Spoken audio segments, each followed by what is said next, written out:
আজকে আমরা পড়ব ভার্ব। ওকে, ভার্ব। ভার্ব মানে কি? ভার্ব মানে হচ্ছে ক্রিয়া, বা যেটাকে আমরা পাতি বাংলায় বলতে পারি কাজ। ভার্ব মানে হচ্ছে ক্রিয়া, বা আমরা বলতে পারি কাজ। অর্থাৎ এর যদি তুমি প্রশ্ন করো যে ভার্ব কাকে বলে, তাহলে আমরা কি বলতে পারি? যে সকল ওয়ার্ড দিয়ে আমাদের কোনো কাজ করা বোঝায় সেই সকল ওয়ার্ডকে বলা হয় আমাদের ভার্ব।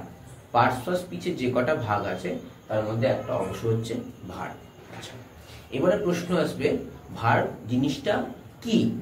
আমরা তো অত সংজ্ঞা করে মনে রাখতে পারি না, আমাদেরকে জিজ্ঞেস করছে ভার্ব জিনিসটা কি।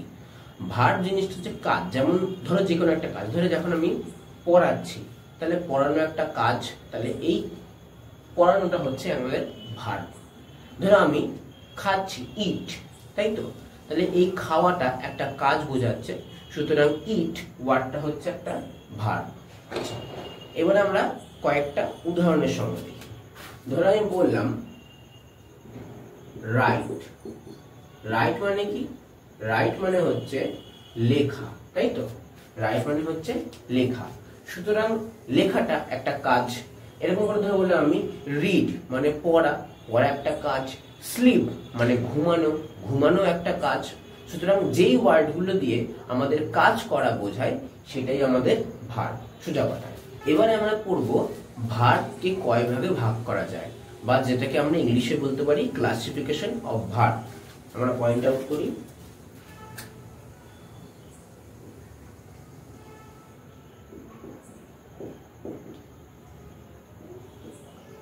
Classification of verb. আমাদের ইংরেজি ভাষায় ভার্ব প্রচুর আছে, আমাদের অত কিছু ভার্ব সম্বন্ধে জানার দরকার নেই। আমরা যেহেতু ক্লাস 4-এ পড়ি, সুতরাং আমাদের ক্লাস 4-এ যতটুকু দরকার, যতটুকু তোমাদের বইতে আছে, আমরা সেইটুকুনি বিষয়ে আলোচনা করব। প্রথমে আমাদের ভার্ব সম্বন্ধে জানতে হবে। ভার্ব জিনিসটাকে দুই ভাগে ভাগ করা যায়, এক হয় ফাইনাইট ভার্ব, আর দ্বিতীয় হচ্ছে নন ফাইনাইট ভার্ব। কিন্তু তোমাদের আগে অন্য দুটো নিয়ে আলোচনা করব। আগে আমরা আলোচনা করব ভার্বের দুই প্রকার, সেটা হচ্ছে একটা মেইন ভার্ব, আর দ্বিতীয় হচ্ছে অক্সিলিয়ারি ভার্ব।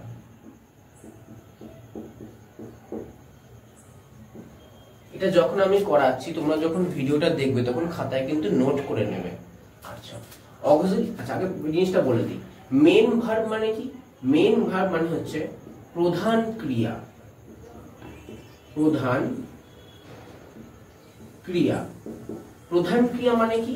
মানে ধরো যে সমস্ত কাজ দিয়ে আমাদের মেইন কাজটা বোঝায়, যেমন ধরো বললাম, তো উদাহরণ দিলাম যে রিড, স্লিপ, ইট, এগুলো হচ্ছে আমাদের প্রধান কাজ, তাই তো, এগুলো প্রধান কাজ। ওই কারণে আমাদের এই ওয়ার্ডগুলো হচ্ছে মেইন ভার্ব। আর অক্সিলিয়ারি ভার্ব কি? অক্সিলিয়ারি মানে হচ্ছে সাহায্যকারী ক্রিয়া। সাহায্যকারী ক্রিয়া। সাহায্যকারী ক্রিয়া মানে কি? মানে যে সকল ভার্বটা আমাদের মেইন ভার্বকে বিশেষিত করার জন্য সাহায্য করে, সেটাই হচ্ছে অক্সিলিয়ারি ভার্ব। বা যেহেতু এটা সাহায্য করে, ওই কারণে এর আরেকটা নাম হচ্ছে হেল্পিং ভার্ব।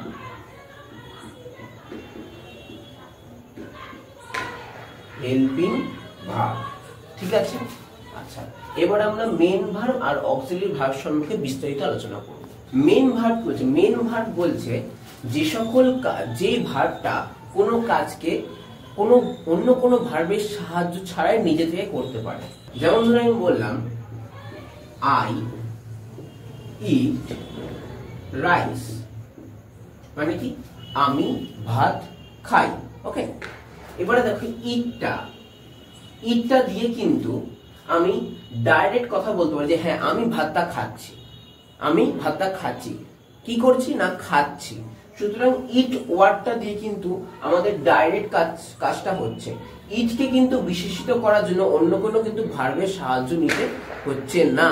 ওই কারণে এই ইট ওয়ার্ডটা হচ্ছে আমাদের মেন ভার্ব, ডাইরেক্ট কাজ বোঝাচ্ছে। এবার ধরে আমি বললাম he is going to school. এখানে দেখো এইটা গোয়িং, এর মেন ভার্ব কি? এর মেন ভার্ব হচ্ছে গো, তাই তো? এর মেন ভার্ব হচ্ছে গো। এর সঙ্গে দেখো আমরা ইজ কে ব্যবহার করছি, তাই তো? ইজ কে ব্যবহার করছি। তাহলে কি আমি যদি বলি হি গোয়িং টু স্কুল, সে যায়, সেরকম কিন্তু কোনো মানে হয় না। আমাদের এই যখন আমরা আইএনজি যোগ করব তখনই আমাদের আগে এই এম, ইজ, আর, ওয়াই এগুলোকে আনতে হবে। এগুলো সব হচ্ছে অক্সিলিয়ারি ভার্ব।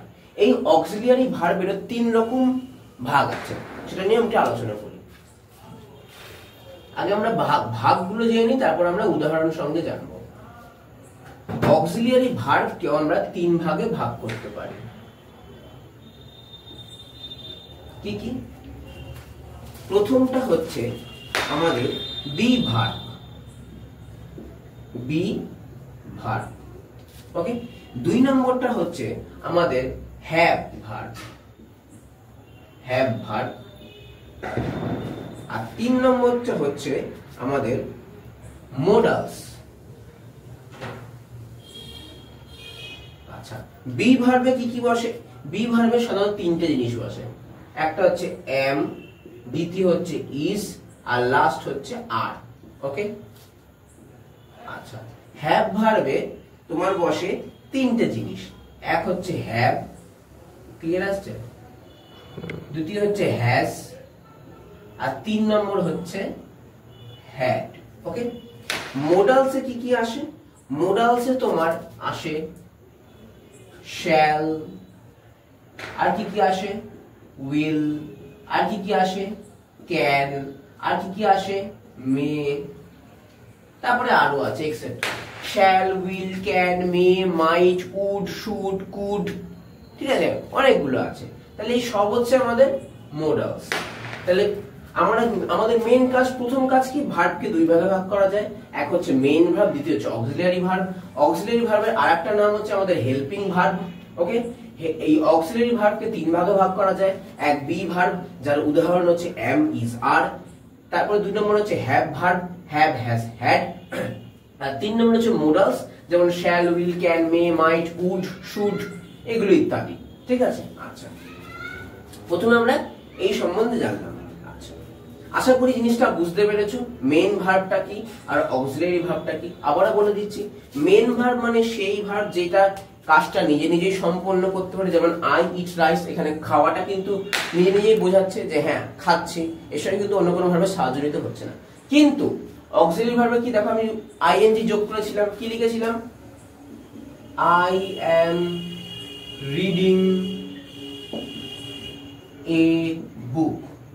এখানে দেখো আমি যখন এই রিডটা তো মেন ভার্ব, এর সঙ্গে যখন আমি আইএনজি যোগ করেছি, এই আইএনজিটাকে যখন যোগ করেছি তখন কিন্তু আমাদের এম ব্যবহার করতে হয়েছে। কারণ কি? এখানে কিন্তু রিড নেই, রিডিং আছে।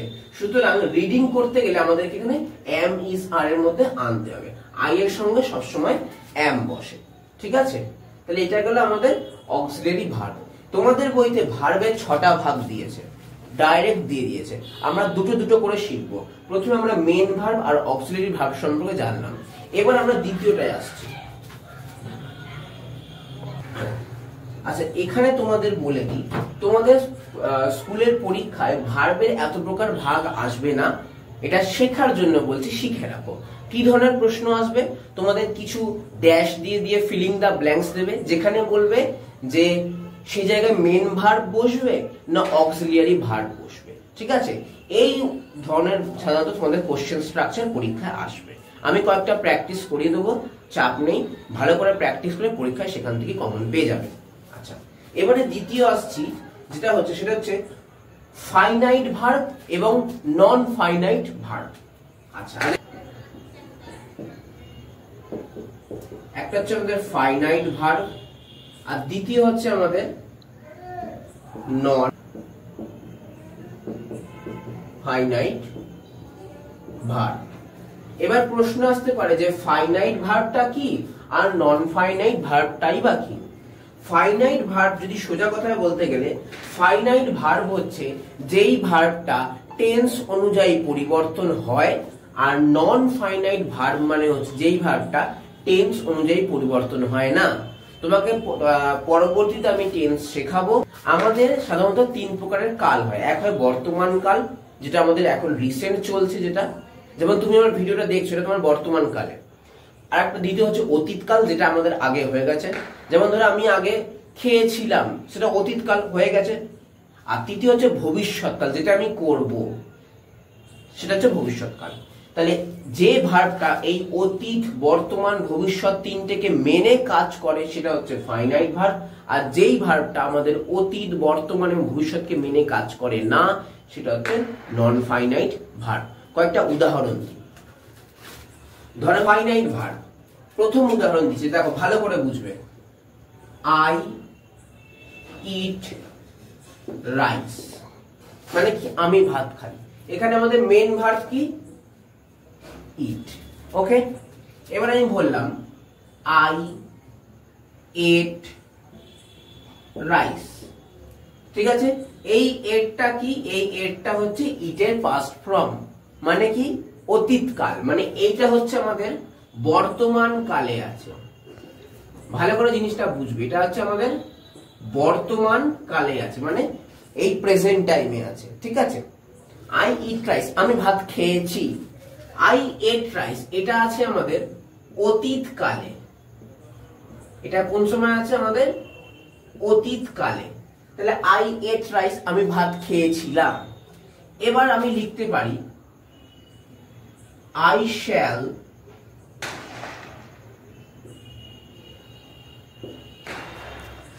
ইট রাইস, এটা হচ্ছে আমাদের ভবিষ্যৎকালে। মানে কি? আই শ্যাল ইট মানে আমি খাবো, আমি খাবো, ঠিক আছে। আই শ্যাল ইট রাইস মানে কি? আমি ভাত খাবো। তাহলে ভালো করে দেখো, এই ইট ওয়ার্ডটা কিন্তু আমাদের কাল অনুযায়ী চেঞ্জ হচ্ছে। বর্তমান কালে আমি ভাত খেয়েছি, অতীতকালে আমি ভাত খেয়েছিলাম, ভবিষ্যৎকালে আমি ভাত খাবো। তাহলে এই ইটটা হচ্ছে কিন্তু আমাদের ফাইনাইট ভার্ব, ঠিক আছে। বা তোমাকে আমি যদি বোঝার সূত্রে বলতে পারি, আমরা যে মেইন ভার্ব শিখে এসেছি সেই মেইন ভার্ব কিন্তু প্রত্যেকটাই আমাদের ফাইনাইট ভার্ব। যদিও কিছু এক্সেপশনাল আছে যেগুলো পরবর্তীতে গিয়ে চেঞ্জ হয় না, সেগুলো আমরা বড় হলে শিখবো। কিন্তু আপাতত আমাদের শিক্ষা অনুসারে এই মতে আমরা কি বুঝবো? আমরা যে মেইন ভার্ব করে এসেছি সেই মেইন ভার্বগুলি আমাদের ফাইনাইট ভার্ব। ওকে, আচ্ছা, এবার আসছে non finite verb. Non finite verb হচ্ছে যেটা আমাদের টেন্স অনুযায়ী পরিবর্তন হয় না। নন ফাইনাইট ভার্বেরও ভাগ আছে, ঠিক আছে। যেমন ধরো তোমার ইনফিনিটি আছে, তারপর তোমার জিরান্ড আছে, তারপর তোমার পার্টিসিপেল আছে। এগুলো বিষয়ে আমরা এখন আলোচনা করব না, সেগুলো ক্লাস 9 এর ব্যাপার। আমরা 3-4 এর বিষয়ে আলোচনা করব। নন ফাইনাইট ভার্বটাকে যেটা টেন্স অনুযায়ী বা কাল অনুযায়ী পরিবর্তন হয় না, ঠিক আছে। যেমন আমি বললাম গোয়িং দেয়ার। গোয়িং দেয়ার মানে কি? মানে সেখানে গিয়ে, সেখানে গিয়ে। তাহলে তুমি বলো করে বলো যে সেখানে গিয়ে বাক্যটা কি শেষ হচ্ছে? কি শেষ হচ্ছে? কি আমরা ফাইনাইট ভার্বকে বলা হয়নি আমরা সমাপিকা ক্রিয়া। সমাপিকা ক্রিয়া, এই ফাইনাইট ভার্বকে বলি সমাপিকা ক্রিয়া, এবং নন ফাইনাইট ভার্বকে বলি আমরা অসমাপিকা ক্রিয়া।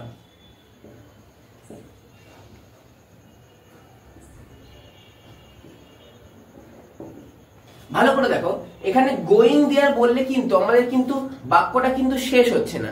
সেখানে গিয়ে, সেখানে গিয়ে কি হয়েছে? আমি খেয়েছি, না আমি নেচেছি, না কিছু অন্য কোনো খেলেছি, কোন কাজ করেছি? বাক্যটা তো শেষ হচ্ছে না। তাহলে আমাদের কিন্তু এই ওয়ার্ডটা দিয়ে কিন্তু আমাদের কিন্তু বাক্যটা শেষ হচ্ছে না। সুতরাং এটা যাবে আমাদের নন ফাইনাইট ভার্বে। আরো কয়েকটা উদাহরণ দিই। ধরো বললাম আমি ইটিং রাইস, ইটিং রাইস, ঠিক আছে। তাহলে কি ভাত খেয়ে, তাহলে ভাত খেয়ে কি করেছি, ভাত খেয়ে আমি ঘুমিয়েছি না খেলেছি না পড়াশোনা করেছি, কোথাও কিন্তু বলা নেই। সুতরাং এটা কিন্তু বাক্যটা কিন্তু শেষ না, এরপরে কিন্তু আরো আছে, তাই তো? তাহলে বাক্যটা শেষ হচ্ছে না, সেটা হচ্ছে আমাদের নন ফাইনাইট ভার্ব বা অসমাপিকা ক্রিয়া। ঠিক আছে, এগুলো কিন্তু কোনো চেঞ্জ হবে না। দেখো এখানে কিন্তু কোনো চেঞ্জ, এখানে কোথাও এই ইট যেমন চেঞ্জ হচ্ছিল বর্তমান কাল, এখানে কোনো চেঞ্জ হচ্ছে? এখানে সবই কিন্তু চলছে, সব কিন্তু চলছে, সুতরাং চেঞ্জ হচ্ছে না। একই কালে সব বর্তমান কালে আছে, না আছে আমাদের অতীতকালে, না আছে আমাদের ভবিষ্যৎকালে, সব আমাদের একই সময় আছে। সুতরাং সেটা হচ্ছে নন ফাইনাইট ভার্ব। আশা করি তোমাদের ক্লিয়ার হয়েছে। যদি আর কোনো প্রবলেম থাকে তাহলে আমাকে তোমরা ফোন বা মেসেজ করতে পারো। তাহলে বুঝে গেলে ফাইনাইট এর নন ফাইনাইট ভার্ব। আবারও বলে দিচ্ছি, ফাইনাইট ভার্ব বাংলায় বলা হয় সমাপিকা ক্রিয়া, অর্থাৎ যেটা আমাদের বাক্যকে শেষ করে, বা সোজা কথায় বলতে গেলে যে বাক্যটা টেন্স অনুযায়ী পরিবর্তন হয়, আর যে বাক্যটা টেন্স অনুযায়ী পরিবর্তন হয় না সেটা হচ্ছে নন ফাইনাইট ভার্ব, বাংলায় বলা হয় অসমাপিকা ক্রিয়া, অর্থাৎ কাজকে শেষ করে না। সাধারণত ফাইনাইট ভার্ব কোনগুলো হয় না, যে মেন ভার্ব গুলো বাক্যের সেগুলো হচ্ছে ফাইনাইট ভার্ব, আর মেন ভার্বের সঙ্গে যখনই আইএনজি যোগ হয়ে যায় সেটাই হচ্ছে আমাদের নন ফাইনাইট ভার্ব। ঠিক আছে, আচ্ছা, এটা হচ্ছে শর্টকাট। এবারে আরো দুটো ভার্ব তোমাদের দিয়েছে, সে দুটো ভাগ সঙ্গে আলোচনা করব।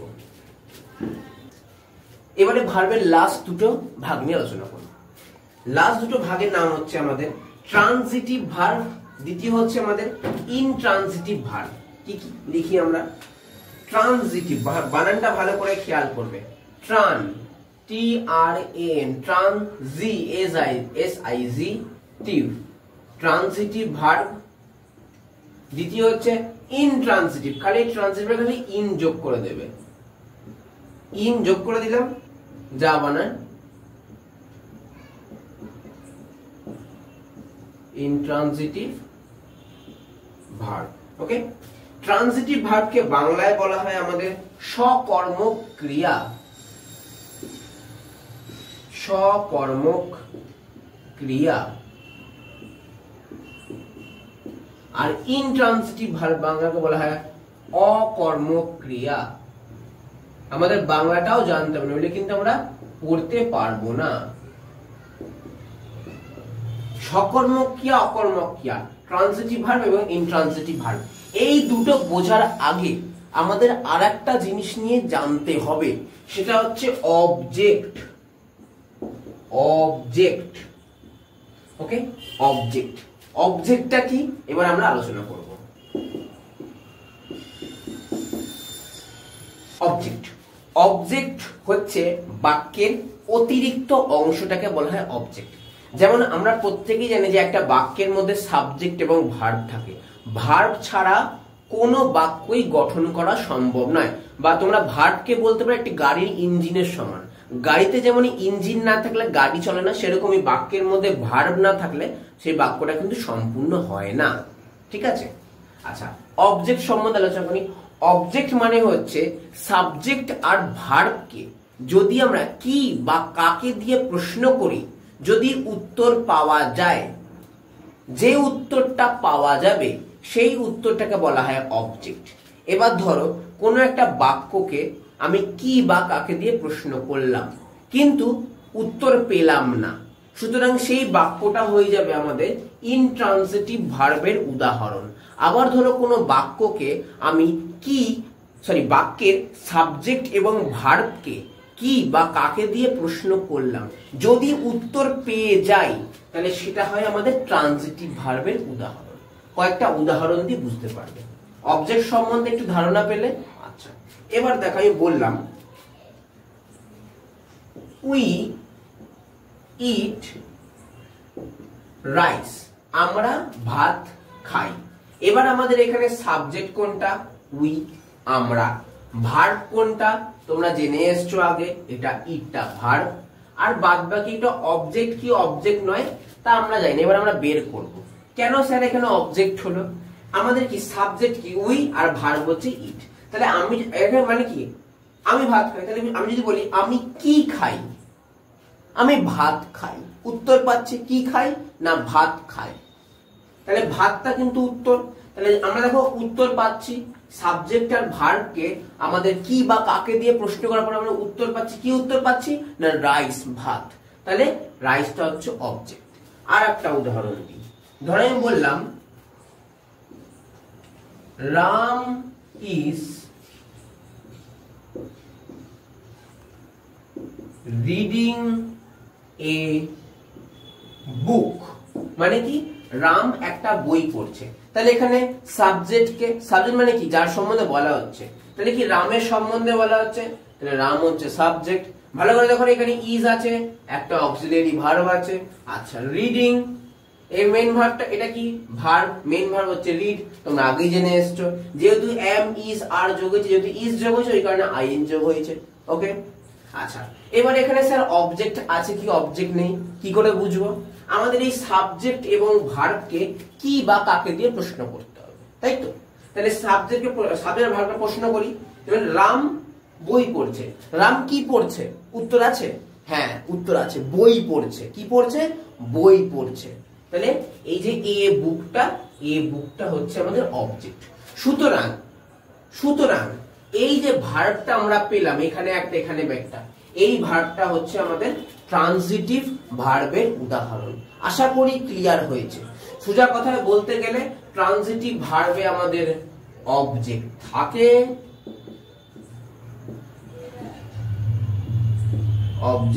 থাকে, এবার আমরা ইনট্রানজিটিভ ভার্ব নিয়ে আলোচনা করব বা অকর্মক ক্রিয়া নিয়ে আলোচনা করব। ইনট্রানজিটিভ ভার্ব হচ্ছে যে বাক্যে অবজেক্ট থাকে না। সোজা কথায় বলতে গেলে যে বাক্যে অবজেক্ট থাকে না। যেমন আমি বললাম আমি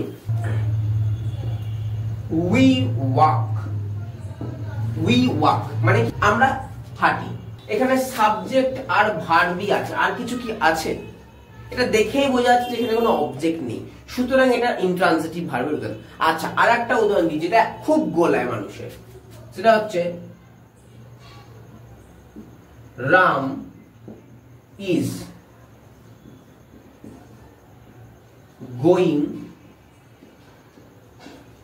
to school. Ram is going to school, এখানে এটা মানে কি? এখানে বলো স্যার এখানেও অবজেক্ট আছে, কারণ কি? কারণ এটা হয়ে যাচ্ছে সাবজেক্ট, এইটা হচ্ছে অক্সিলারি ভার্ব, এটা হচ্ছে মেইন ভার্ব, তাই তো? এটা হচ্ছে মেইন ভার্ব। তাহলে টু স্কুলটা তো অবজেক্ট, কিন্তু না এখানে অবজেক্ট নেই। কেন অবজেক্ট নেই দেখো, কারণ এখানে আমাদের সাবজেক্ট কি রাম, আর এখানে ভার্ব হচ্ছে যাওয়া, তাই তো? এই গোয়িং এর মেইন ভার্ব কি? সেটা হচ্ছে গো। আমরা জানি গোয়িং এর মেইন ভার্ব গো, আইএনজি যোগ হয়েছে, তাই তো? আইএনজিটা বাদ দিলে কি গো থাকে, তাহলে গোটা হচ্ছে মেইন ভার্ব। এবার দেখো কি বলছে, Ram is going to school, Ram স্কুলে যায়। আমি যদি প্রশ্ন করি রাম কি যায়, উত্তর আছে? রাম কি যায়, উত্তর কি পাচ্ছি না। রাম কাকে যায়, উত্তর পাচ্ছি না। আমি যদি প্রশ্ন করি রাম কোথায় যায়, তাহলে বলতে পারি হ্যাঁ রাম স্কুলে যায়, স্কুলেটা উত্তর। কিন্তু এখানে কি আমরা কোথায় দিয়ে প্রশ্ন করছি? না, আমরা সাবজেক্ট এবং ভার্বকে কি বা কাকে দিয়ে প্রশ্ন করছি। তাই যদি রাম কাকে যায়, রাম কি যায়, দুটোতেই কোনো উত্তর পাওয়া যাচ্ছে না। সুতরাং এই বাক্যে এই ভার্বটা হচ্ছে আমাদের ইনট্রানজিটিভ ভার্ব, বা এই পুরো বাক্যটা হচ্ছে ইনট্রানজিটিভ ভার্বের উদাহরণ। ঠিক আছে? এটা কিন্তু অনেক জায়গায় বলে না, কেন বলে না আমি জানি না, কিন্তু অনেক জায়গায় বলে না। এটা কিন্তু খুব দরকারি জিনিস, ভবিষ্যতে কি কাজে লাগবে। ঠিক আছে? তাহলে আশা করি বুঝতে পারলে ট্রানজিটিভ ভার্ব এবং ইনট্রানজিটিভ ভার্বটা। আর একটা উদাহরণ দিই, ধরে বললাম আমি বার্ড ফ্লাইস, পাখিরা ওড়ে। তাহলে এখানে কি কোথাও কোনো অবজেক্ট আছে? পাখিরা ওড়ে, পাখিরাটা কি? এটা হচ্ছে আমাদের সাবজেক্ট, ফ্লাইস মানে কি ওড়ে, এটা হচ্ছে ভার্ব। তাহলে এখানে কোনো অবজেক্ট পাচ্ছি না। তাহলে যে বাক্যে অবজেক্ট থাকে না সেটা কোন ভার্বের উদাহরণ হয়? অবশ্যই আমরা জানি ইনট্রানজিটিভ ভার্ব। আবারও বলে দিচ্ছি সোজা কথায়, ট্রানজিটিভ ভার্ব যেখানে অবজেক্ট থাকে, অবজেক্ট কি সেটা আমি আগের ভিডিওতে বললাম, আশা করি তোমরা বুঝতে পেরেছো। আর ইনট্রানজিটিভ ভার্ব মানে আছে যেখানে আমাদের অবজেক্ট থাকে না। ঠিক আছে? আশা করি জিনিসটা বুঝতে পেরেছো। যদি কোনো অসুবিধা থাকে আমাকে একই রকম ভাবে ফোন বা মেসেজ করতে পারো। এবার আমরা তোমাদের বই অনুসারে খালি একটা চার্ট দিয়ে দেবো, দেখে নাও। এবার আমরা তোমাদের বইয়ের নিয়মটায় আসবো। তোমাদের বইয়ের নিয়মে যেরকম ভাগ করেছে যে ভার্ব কয় প্রকার, লিখবে ভার্ব 6 প্রকার, যদি বা 6 প্রকার নয়, তোমাদের বইতে দিয়েছি, কিছু করার নেই, স্কুলে করতে হলে স্কুলে নাম্বার কমিয়ে দেবে, কিছু করার নেই। ভার্ব তোমরা লিখবে 6 প্রকার, দেখিয়ে দিচ্ছি কিরকম করবে। আচ্ছা,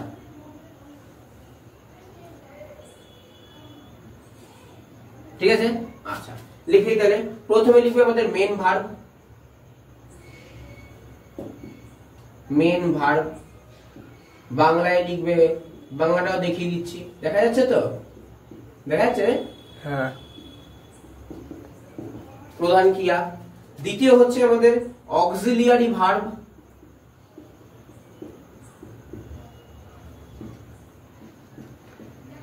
অক্সিলিয়ারি ভার্ব বা এর আরেকটা নাম হচ্ছে, সেটা হচ্ছে আমাদের হেল্পিং ভার্ব। হেল্পিং ভার্ব বাংলায় বলা হয় এদের সাহায্যকারী ক্রিয়া।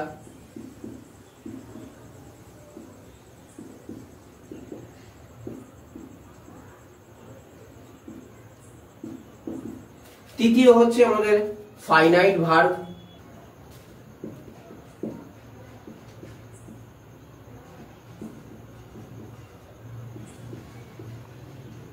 ফাইনাইট ভার্ব বাংলায় বলা হয় সমাপিকা ক্রিয়া।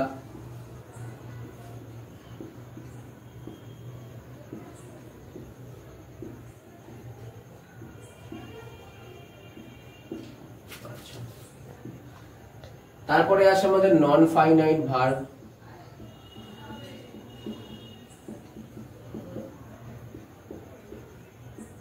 যাকে বাংলায় বলা হয় অসমাপিকা ক্রিয়া।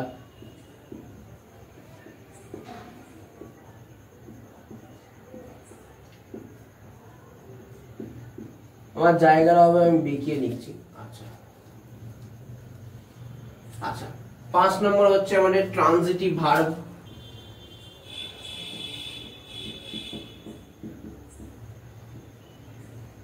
ট্রানজিটিভ ভার্ব যেটাকে বাংলায় বলা হয় আমাদের সকর্মক ক্রিয়া। সকর্মক ক্রিয়া।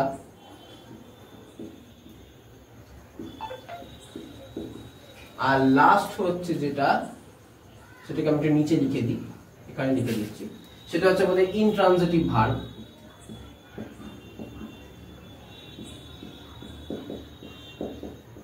ইনট্রানজিটিভ ভার্ব যেটাকে বলা হয় বাংলায় অকর্মক ক্রিয়া। ঠিক আছে, এই হচ্ছে ভার্বের কয় প্রকার। ক্লাসিফিকেশন অফ ভার্ব তোমাদের বই অনুসারে আমি দেখালাম। এরপর আমি কিছু কাজ দিয়ে দেবো, সেই কাজগুলো তোমরা অবশ্যই করবে, করে আমাকে ছবি তুলে পাঠাবে। ওকে, আমি নেক্সট দিনকে চেক করবো। তাহলে এই হচ্ছে তোমাদের কাজ। ভার্ব কি, ভার্ব কাকে বলে। এরপর যদি কোনো অসুবিধা থাকে, আমি বারবার বলছি, আমাকে ফোন করবে অথবা মেসেজ করবে। ঠিক আছে, নাও এটা টুকে নাও। আশা করি ক্লিয়ার হয়েছে। আজকে এতটাই।